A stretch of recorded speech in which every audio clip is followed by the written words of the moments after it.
Hello everyone, today we'll be painting the silk fabric from a work by Charles Soulacroix. As always, we will use the grisaille method. This means we first create an underpainting in monochrome tones, and after it dries we apply thin transparent layers of color over it, called glazes. I think many of you already know this technique, but if you'd like, I can record a separate video where I break it down step by step in a simple way for complete beginners. This copy will be done on thin plywood, which is prepared with several layers of gesso. We're using oil paints as usual, lemon yellow, ochre, a deep brown for the darkest areas, titanium white plus a cloth, a roller and linseed oil. For the left side of the background I used a grey grisaille, just as an experiment. But for the silk, the main part, I used the golden grisaille. Yes, today I'll be showing you the golden grisaille method for painting silk, as you'll see later in the process. Actually, there are many different techniques and approaches to painting silk, and I'll be showing you more of them step by step in future videos. Depending on the planned color palette of the painting and whether the final result should feel warm or cool, we can choose different types of grisaille. For example, the old masters, when following classical rules, wanted to create a neutral, balanced base for their paintings, but since their glazes were mostly warm in tones, they often made their monochrome underpaintings cooler by adding a touch of lapis lazuli to the grisaille to balance it out. This time we are using golden grisaille. Why golden specifically? In fact, depending on the painting, or more precisely depending on the goal, the color scheme and the desired effect, different types of grisaille and methods are used. In our case, the pink in the silk is very warm, intense, fiery and vibrant, so to capture that effect, a yellowish golden grisaille works perfectly as a base. Here the pink silk has a very saturated and warm tone. It should be difficult to achieve this rich color using only direct painting without glazing. This kind of complex color is hard to mix directly on a palette. But when we lay a glaze of carmine, which is a cold, intense pink, on top of this warm golden grisaille, something special happens. The yellow beneath softens and warms up the pink, creating a glowing balance. This kind of layered contrast with transparent color over a warm underpainting helps create a sense of vibrance in the painting. It enhances both the yellow beneath and the pink above, making the final pink appear soft, warm, and at the same time rich and almost burning with intensity.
There is no strict order here for which color to use where.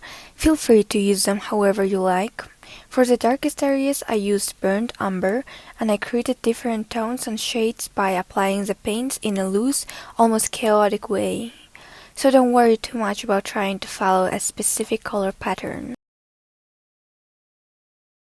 All my teachers used to say you should paint from general to specific, and that your painting should look finished at every stage. The rule is, first lay down large shapes, then smaller shapes, and only then tiny details all across the surface. But honestly, that approach didn't work for me. It requires focusing on many areas of the painting all at once, which I found uncomfortable. I'm the kind of painter who prefers working section by section, fully concentrating on smaller areas at a time, and carefully refining each part as I go. Still, the general to specific advice does apply in one important way. At the beginning, I throw in these large, loose patches of tone across the canvas. It doesn't matter if you thin your paint or not, it's totally up to you. I wanted a very smooth surface, so I thinned my paint with linseed oil and loosely spread color across the surface. After it dried, I returned to work in detail, carefully refining each area. If you prefer to paint without any medium, you should use bristle brushes and apply the paint by rubbing it into the surface. But if you want to recreate the silk effect like in Charles' paintings, to make it look three-dimensional and realistic, I recommend going for a smooth surface. A smoother base will give your layers more transparency and enhance the silky texture in the final result. At the beginning of this painting, I definitely gave in to my perfectionism. I'm still learning to let go of it. As you can see, in the first stages I was too mechanical, copying the reference too precisely, like a printer. But as I have said before, the point is not to copy every millimeter with a tiny brush. It's to follow the master's gesture, to repeat his movement, not just his lines. Don't blindly copy what you see, but even if you accidentally fall into perfectionism, that's okay. There's nothing wrong if your copy ends up looking very closely to the original. In that case, you're still got your own piece of master's silk at home. So in the first layer, we lay down some rough tones like this. Then we add the white areas. Then gradually darken them in places. We will paint very lightly and softly, letting the process stay gentle and airy.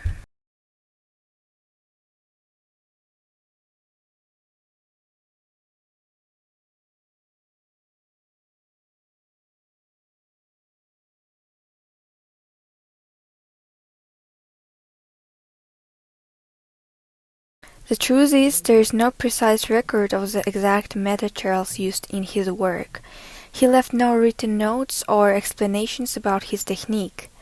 Different sources try to analyze it in different ways, through X-ray studies, by looking very closely at his finished works, or by studying his unfinished paintings. But in the end, it's all just interpretations and educated guesses. After a long time researching, I came to the conclusion that anyone can study his paintings and trust their own analysis, just like any respected scholar or expert would.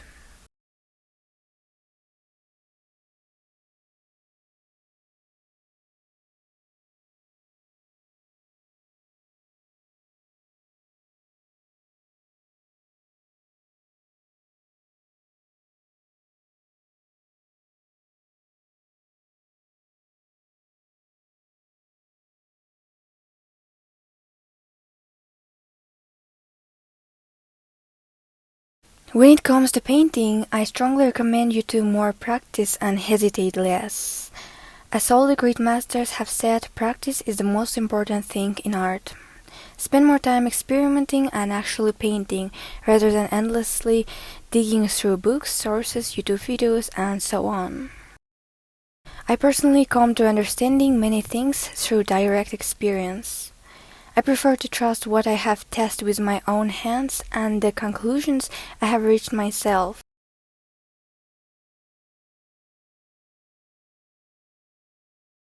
While experimenting with silk painting, I also tried using a grain grisaille. In this case, I initially wanted to use it because the painting contains a lot of violent and cool tones, and grain painting would support those nicely. But for this specific copy, the golden grisaille turned out to be more appropriate. Cool tones can always be added later through modeling and glazing layers. During the main stage of painting, when you are working in full detail on your grisaille, you don't need to worry too much about getting the tone perfect right away. As you can see in my process, I sometimes make areas too dark and other times too light. That's perfectly fine. At this point, we're focusing mainly on shapes and lines. The tonal corrections will come after the form is finished. By the time you have completed the forms, the surface will be dry, and that's when we will begin to refine the tones. Once this main grisaille layer dries, you'll see in the next steps how I go back and apply titanium white to lighten certain areas, and use burnt umber or ochre to darken others, wherever a deeper tone is needed. I believe it's quite difficult to paint silk that looks deep, luminous, and radiant using only the direct painting method. In Charles Soulacroix's works, the silk appears glowing, realistic, almost three-dimensional, as well as in Vittorio Reggianini's. And this isn't because of hyper-detailing like in naturalism. In fact, if you look closely at his paintings, you'll notice that Vittorio painted in a loose, confident, and fluid manner, without chasing photographic realism. What really creates that soft, glowing, almost milky texture in his silk is the way the glazing layer blends so gently and smoothly into one another. That's why the grisaille method works perfectly here. It helps build the transparency, glow, and softness that silk naturally has. Even though we paint the highlights and brightest spots in the grisaille stage, we'll still be applying another round of modeling glazes on top later. That's because during glazing, the entire surface, including the highlights, gets covered with color even in areas meant to stay bright. And that's totally fine. It doesn't mean we're repeating the same step twice. There's actually a purpose to applying titanium white twice. When we paint the highlights once during grisaille and then again after glazing, it creates a beautiful optical illusion that makes the highlights look deeper and more radiant. When the first layer of highlights is glazed over, for example, with a soft pink in our case, they take a delicate underlying color. Then, when we go over them again with titanium white, they appear to glow from within, with that subtle pink undertone shining through. You'll be able to see this glowing effect clearly once we move on to the glazing stage. Golden grisaille is actually made up of very vibrant, fiery, and dissonant colors. It stimulates the optic nerve with orange and intense yellows that can almost feel overwhelming. Unlike grey grisaille, which is neutral and calming to the eye, and which is I personally love for that reason, golden grisaille doesn't immediately appear elegant or soothing. But that's exactly why it's the perfect base for painting this flaming silk. It has that restless, flickering quality that makes the fabric come alive. In truth, many old masters painted silk brilliantly and realistically with just as much 3D effect, if not more, than Charles or Vittorio. So why do Charles and Vittorio's silk stand out so much? The answer lies in the fact that they both were salon and commercial painters. Their main goal wasn't to capture objective reality, but rather to make their painting as eye-catching and decorative as possible, perfect for luxurious interiors. They didn't just happen to paint silk and sateen, they chose these materials deliberately. Silk and sateen naturally look rich, ornamental, and dramatic. They exude elegance, wealth, and opulence. Like all classical painters, though technically they are not old masters in the historical sense, they also idealized reality. They made the silk in their paintings brighter, shinier, more sparkling than it would be in life. If you observe closely, you'll see that they emphasized gleaming highlights and sharp light reflections, pushing them to almost a natural whiteness to create a striking effect. The silk in Charles and Vittorio's paintings, just like in the work of many salon artists, is loud, theatrical, and intentionally over the top.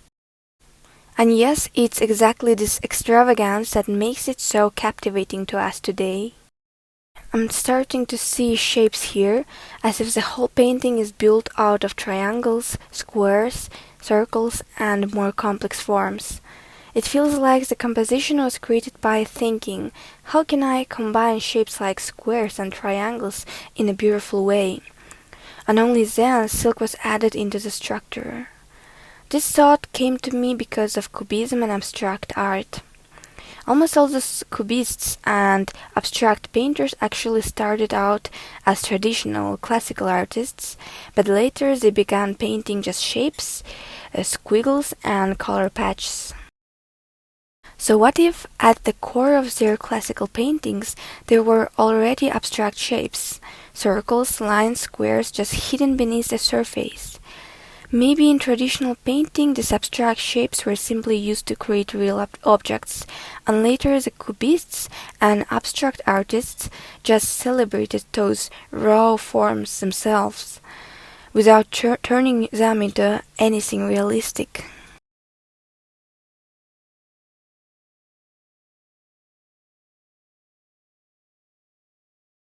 The rule is, we must hurry slowly. Apply your brushstrokes rarely but precisely, deliberate, exact, and calm.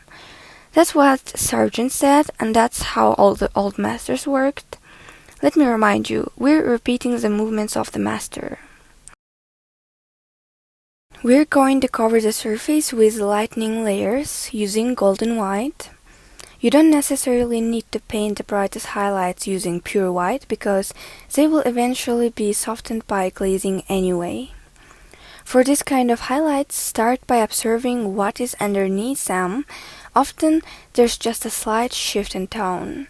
First, paint the underlayer, then apply the highlights on top.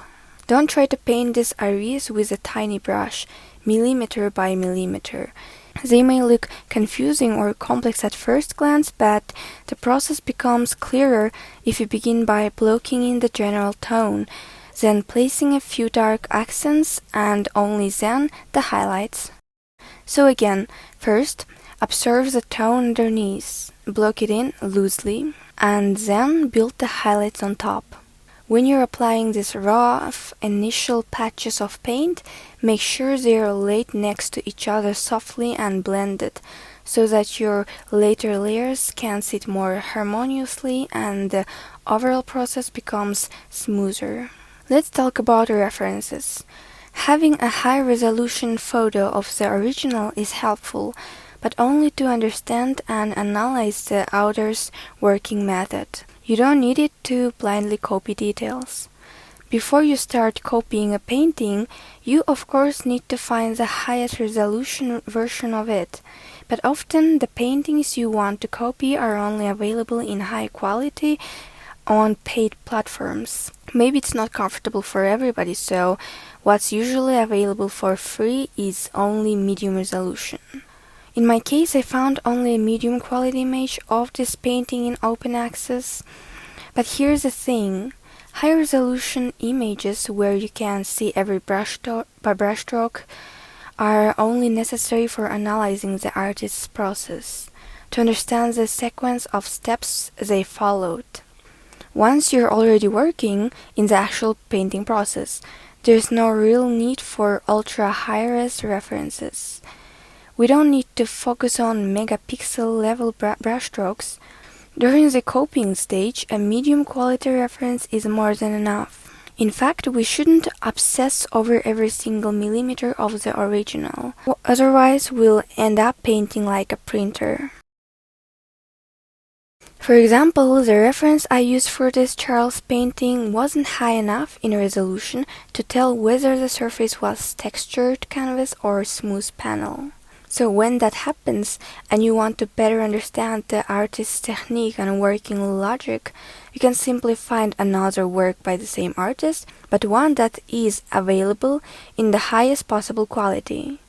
Most painters, especially professionals, worked according to their own consistent method or formula. And by studying just one high-quality piece, you can identify that method and then apply the same logic when copying their other works. It's important to mention that in this work, I'm not using Charles Soulacroix's exact technique. Soulacroix worked in a different sequence. We don't know for sure what method he used. He never left written notes, but his approach is more or less clear and can be read from his paintings. I'm an experimenter, which is why I have decided to try painting silk and drapery using a variety of techniques. Next time I will paint silk using Charles or Victoria's specific method step by step.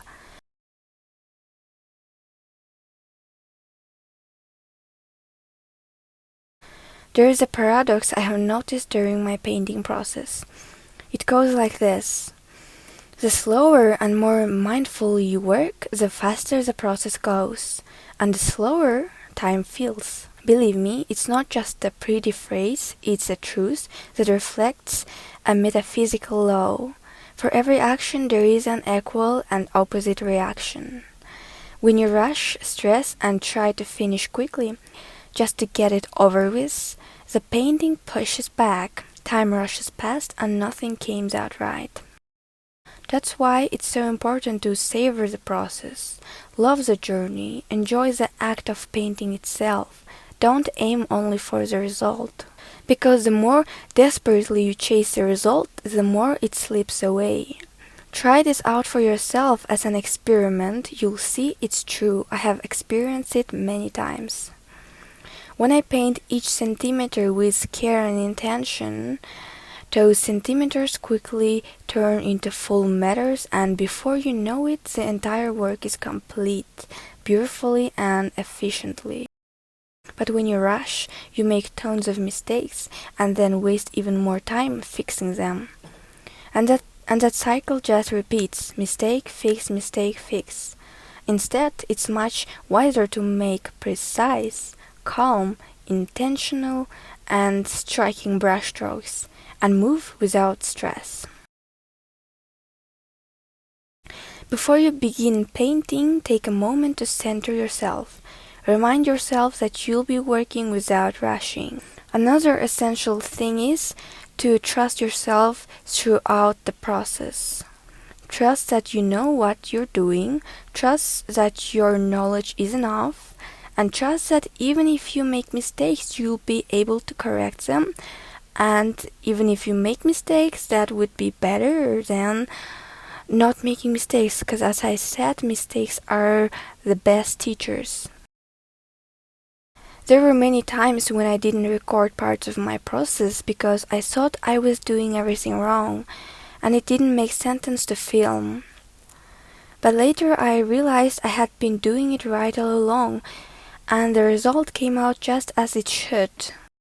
And you know, this truth doesn't apply only to painting, it applies to so many areas of life. You could say that blending and rubbing pigment into the surface are the core actions of the glazing stage. And that's what makes me think classical oil painting techniques, the ones we're using right now, are very different from the way most people today imagine painting with oil. Oil is a divine instrument, the most perfect medium for painting, and depending on the technique and the way it's used, different superpowers of oil paint reveal themselves. Oil has so many incredible qualities, but you can only begin to understand its full depths by using it in many different ways, across different approaches and styles. In today's popular approach, oil painting is often seen as something purely pleasurable and sensory. It's all about smooth, buttery texture, satisfying as a mere, the joy of dragging thick, juicy strokes across the canvas and blending them directly on the surface. This highlights oil's quality of slow drying and its beauty when used in impasto, thick layers. But the wonder of oil is that it works just as beautiful in thin, subtle layers. You can work thick or thin, and in both cases, oil performs to perfection. It's in thin painting that the true perfection of oil paint reveals itself. Its transparency, its concentrated consistency. What I mean by that is, when you dilute oil paint with a medium, unlike watercolor, it retains its evenness and covering power. It spreads over the surface like glass, obedient, thin, transparent. And in this case, we apply it in small amounts with soft brushes, gently rubbing it into the surface. But don't let that make you think this technique is somehow weak or unimpressive just because the process looks so quiet and uneventful. We shouldn't think of painting as something wild and expressive, full of impulsive creativity. At least not in the way the old masters approached it. Back then, painting was more like jewelry making or scientific alchemy. Delicate, precise, and deeply methodical. If today's painting style is compared to baking pies, full of big, delicious, juicy strokes, then classical painting was more like mixing milligrams of rare potions in a tiny glass flask. Every drop was measured, every motion intentional. And I understand why all the masters' techniques seem boring or unappetizing to many today. Now it's all about juicy, a juicy process, a juicy look, a juicy finish. That's because today's world moves at a very fast pace. In the era of social media and short videos, people crave things that are quick, striking, and instantly rewarding. They don't have the patience or the time for nuance, and yet art is all about nuances. It's about stillness, care, and slowness.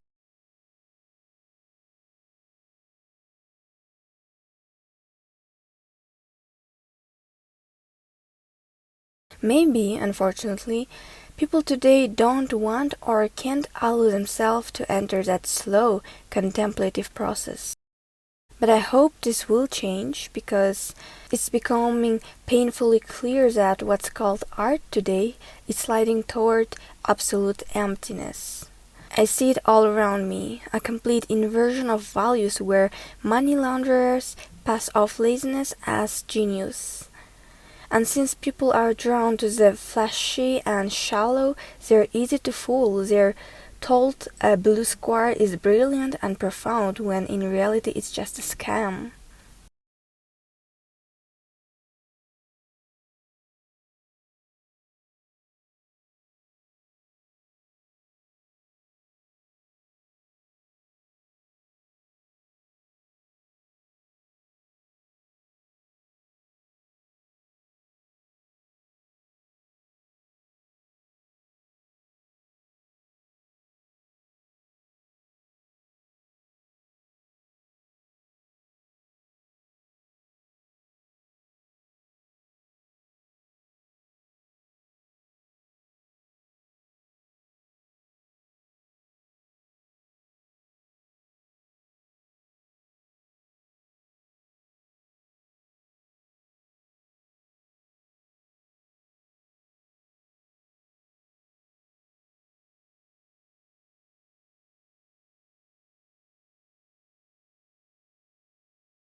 We're now reaching the completion of the grisaille stage.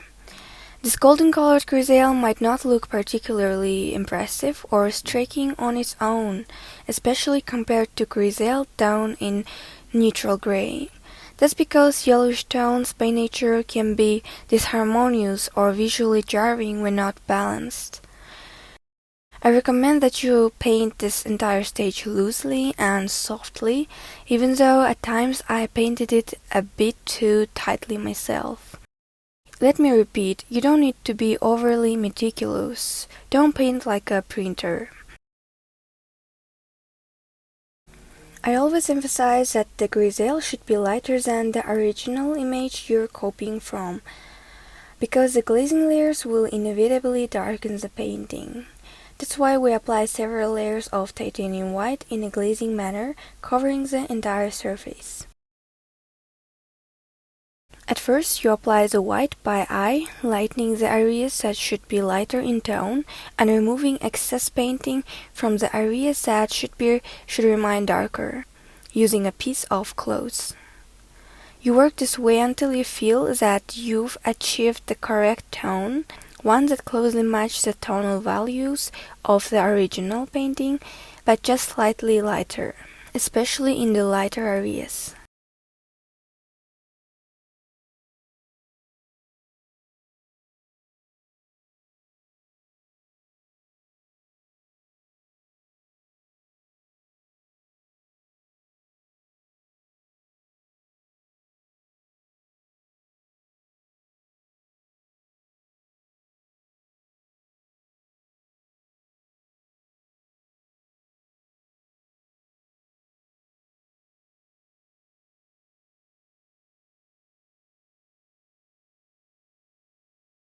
Once you have reached that point, photograph your painting and compare it to the original reference by converting both images to black and white.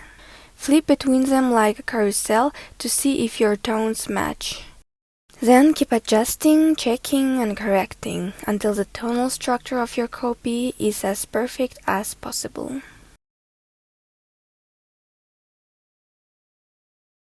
This step is very important because tone is everything in painting. If the tonal values are off, it can compromise all the hard work you have done so far. So, don't be lazy with this, take the time to refine the tone until it's just right. As for the highlights, you don't need to touch them at this stage, since we'll add them at the very end, after all the layers. Now we wait, let it dry for about 7 days, that's how long I waited. Lay the painting down flat, horizontally, so that it dries evenly across the surface. This is how the grisaille should look at this stage.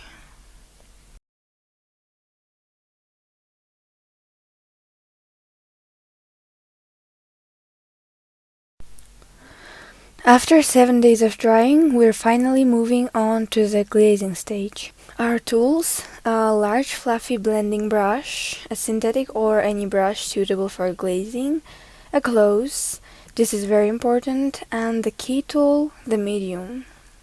I'm using my usual triple medium by Nevskaya Palitra. You can choose any affordable option, just look for glazing mediums. Try searching glazing mediums for glazing online. The very first and the most important step is to remove all the dust from the surface. To do that, we start by going over the whole painting with a lint roller. Here are the colors we'll use for glazing this piece. First, we'll apply a very thin layer of carmine. I tried mixing carmine with red and glazing with it, but that turned out unnecessary. What we really need is just a thin, well-diluted layer of carmine applied over the entire painting.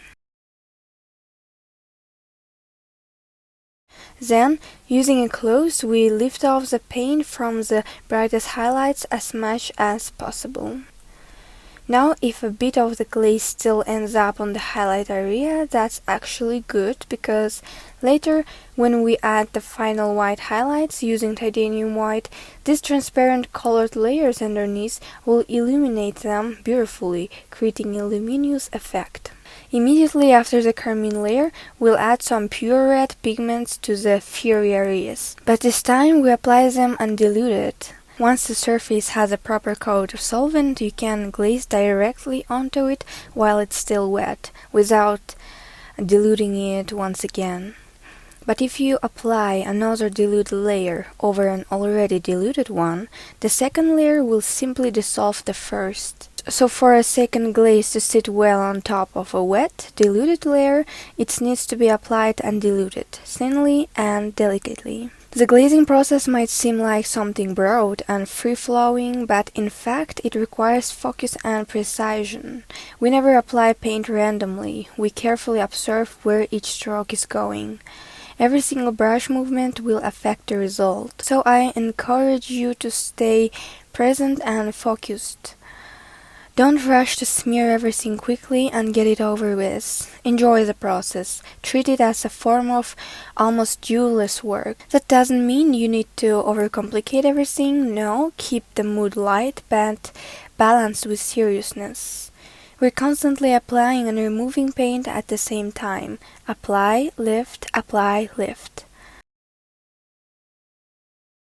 I made a mistake here by mixing in some violet. It was completely unnecessary and would have looked muddy on top of the grisaille.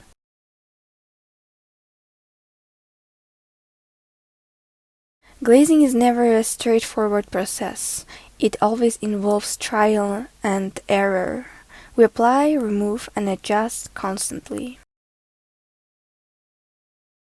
In this case, the best decision turned out to be the simplest, just carmine and red. So I wiped off the violet with a cloth and stuck with what worked, pure reds and clean carmine.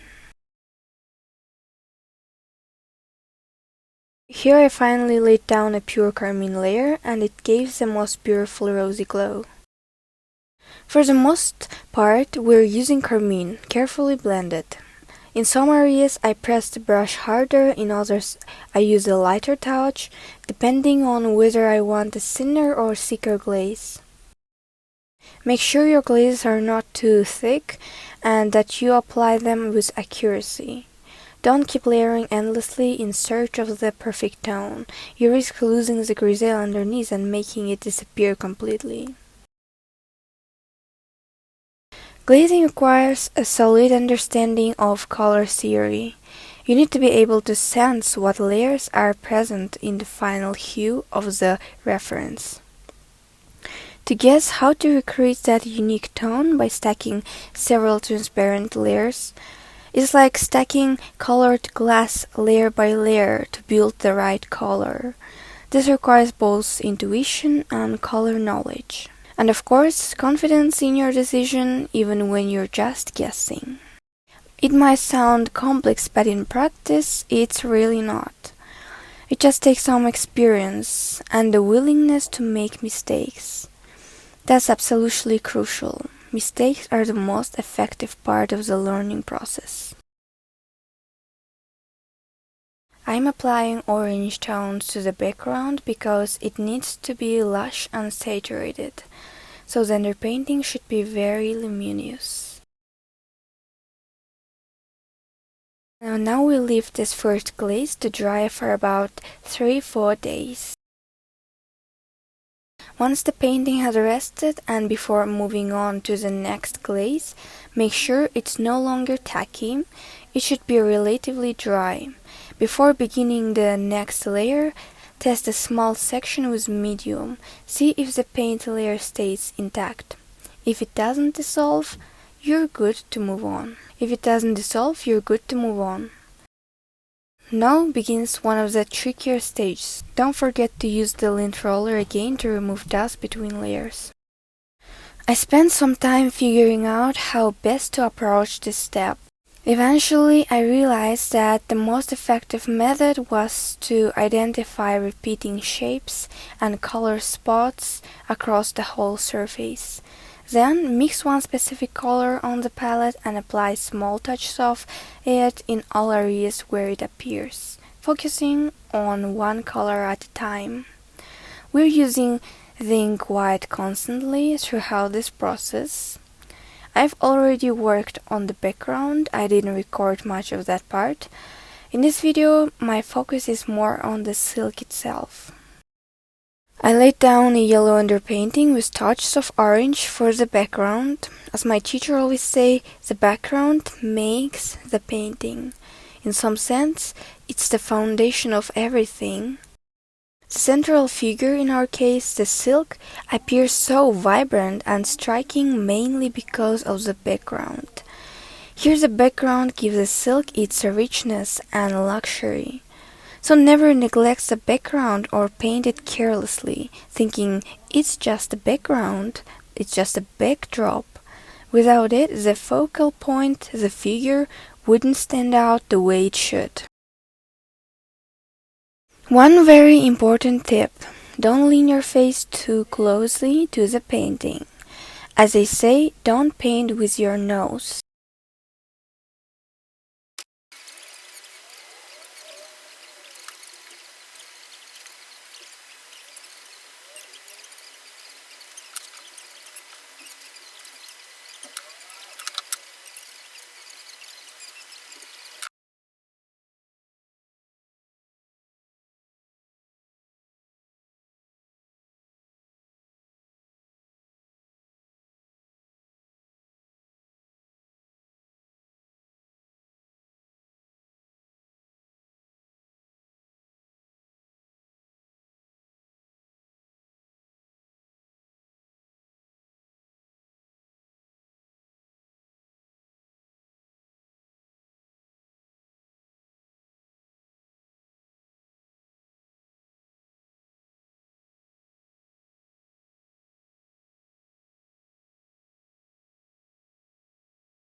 Just don't forget about doing this stuff.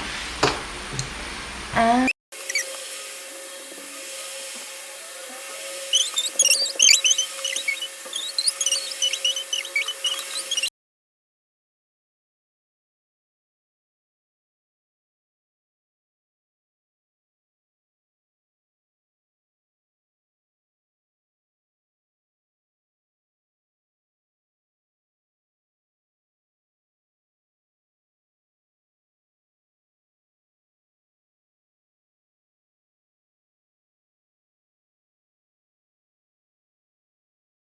always keep some distance, a big distance, between your face and the surface. This is essential. Only with distance you can see the painting from the right angle. Keep your arm extended and your face pulled back. Second important tip: your reference image should be smaller than your canvas. A lot smaller. Don't zoom in too much, that only makes it harder to see things clearly. You can zoom in now and then to study a specific color, especially during glazing, but generally keep the reference reduced.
So guys, that's it. Our silk is finished.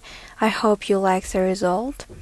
I hope this video was very helpful for you and gave you lots of inspiration and knowledge. Feel free to leave your questions and requests in the comments. Thank you for watching. Bye.